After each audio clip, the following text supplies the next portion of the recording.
Well, the premise is, and everyone is hoping to see that this actually is possible. The premise is that there will be one ballot box removed from the containers for each of these districts to be moved. Actually, there will be more than one because there are 10 stations, and they are, I believe it's 3 stations for Region 4, there are 2 stations for Region 1. So for each station, once the ballot box is removed, an image of that ballot box is expected to be streamed for the general public to see that the box had not been tampered with, that all seals are in place. Now, based on polling day, each party that had a party agent within the polling station had the option to seal the ballot box. So once that ballot box is placed there, you have the general public should be able to see that it has not been tampered with. Then we have the box opened. Now there is a little bit of a query as to whether or not there will be a reconciliation. According to the order, one of the preambles notes that there will not be a reconciliation, that they will be basically sailing over the part of making sure that all the ballots in the box are reconciled with the number of ballot stubs, that we have the folios, that the folios correspond with the ballot box. But we have noted that both major political parties have actually been arguing about whether there will be a reconciliation. We see the General Secretary of the People's Progressive Party saying that when they have this reconciliation, there might be an issue with the folios and persons will create confusion. So we're waiting to see whether or not there will be a reconciliation or whether, as the preamble notes, they will skip that reconciliation. Once the box is opened, the premise is that each ballot box, because you will find that the ballots are separated based on regional and general. It's not indicated in the order whether they will count regional first or whether they will count general. But whichever it might be, we will see that. I didn't even think about it. Yeah, because generally it's one, and then they separate at the end of polling day, and then you have 2 piles. So we're not sure which pile they're starting with. So I'm presuming they'll start at regional, just to get it easy. So for each ballot box, they go regional first, and then they go general. And after this conclusion with the ballot box, what is generated is a statement of recount. On this statement of recount, we will see a tally for each list of electors. Each list of candidates, sorry. So we will see ANOG possibly getting 10 votes, APNU 150, depending on what the ballots within that particular ballot box shows. Now, the statement of recount, according to the order, is to be signed by the counting supervisor. We don't have here polling presiding officer, assistant presiding officer. The language used in the order is supervisor, counting supervisor. Then each observer who is there, whether that is a party representative or a local or foreign observer, has the option to sign that statement of recount. And the statement of recount is then moved to the tabulation center. I'm assuming, based on the wording of the order, the tabulation center is the center of the dome center where we normally have events, because you have the equipment there so that it can be projected for the entire room to see. There's also space there for adequate social distancing so that we shouldn't have any issues.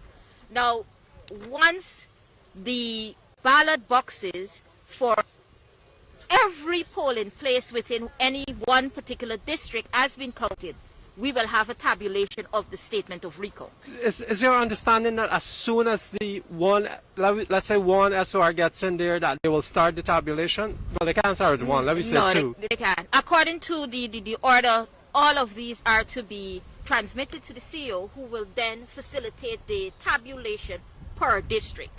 So we need all the statement of recounts per district first. Before the tabulation begins? Before the tabulation for any district begins. Okay. Now, we heard the PPP make an objection last night saying the same thing you just mentioned, that when the statement of recount is generated, that this will be in the possession of the CEO, and then they will get a copy, and they're expressing some suspicion that, that could be tampered with before they get their hands on a copy. Is that a fair argument? I'm not sure how fair that is when the law provides, or the order particularly, provides that they sign the statement of recount before it goes to the CEO. Mm-hmm. So according to Can they, I suppose they're thinking a number could be fudged before it gets to them after the copy is made. I don't know. Well, I hope that they've appropriately trained their party agent, that the party agent will know what the numbers are that they're signing to. Some of them had said that they would have their own, I suppose, statement where they will take notes so that they could be sure. I mean, I think that is. Well, no one's stopping you from doing that, but the statement of recount, like the statement of poll before it, will remain the legal document. Right. So, of course, if you're going towards a statement of recount and someone presents you a document and you see that, and I'm assuming they're only going to be paying attention to their votes and the votes for the coalition, and you see, okay, I have 5 and the coalition has 3. If when that statement of recount reappears and that number is not the same, we're going to have objections again, and we're going to be part of this process for possibly another month. Do you have a sense of how disputes would be resolved, or could that be something that would really derail this entire process if they can't come to some agreement on how we're solving a particular problem? Well, what we've noticed here over the last 2 months is that anything can derail this process if persons are determined enough. But based on the order, the final arbiter is the commission. So obviously the supervisor at each counting station will attempt first to resolve any dispute. Now, based on the first directive within the order, it then moves to the chief election officer. If the chief election officer is unable to settle this dispute, then is when it moves to the commission, who's the final arbiter.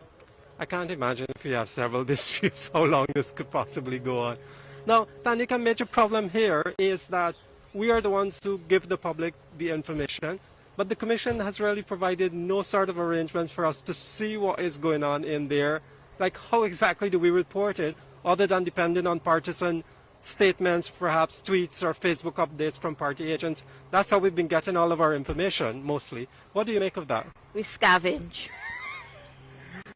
Are you disappointed that, I mean, for all this planning and organizing, that something better than a tent outside on the embankment is there for us? I'm disappointed, but unfortunately I'm not surprised. Throughout this entire process, each time that we've been given this opportunity or option to hope, each time we said, okay, this is going to be okay, this will be in place, it's not happened. It's in high grass. I don't know about you, but I have no interest in collecting betches. There are no washroom facilities. The space is not adequate for the number of media operatives that are generally out here. If it starts to rain, as it did on Saturday, well, what will we do? And they said that they'll have, I don't know where they'll do the briefing, if they'll do it under that tent out there, but that's what we're told. We were also told in March that we would have briefings. How did that go? Well, I think it's only 3 press conferences we had. The last we had was lunch on the Tuesday. We didn't have a press conference after that, correct? No, we did not. So I guess you'll be just like me, trying to get information from people on the inside. And I don't understand, looking at the size of the center, why we could not have been provided space within there. Precisely. Why are we, and again, it's not started yet, but you and I both know that party operatives will be showing up here. Party supporters will be here. And there is a belief that the senior operatives within the party might say so. They have no control over these supporters. I'm saying it here.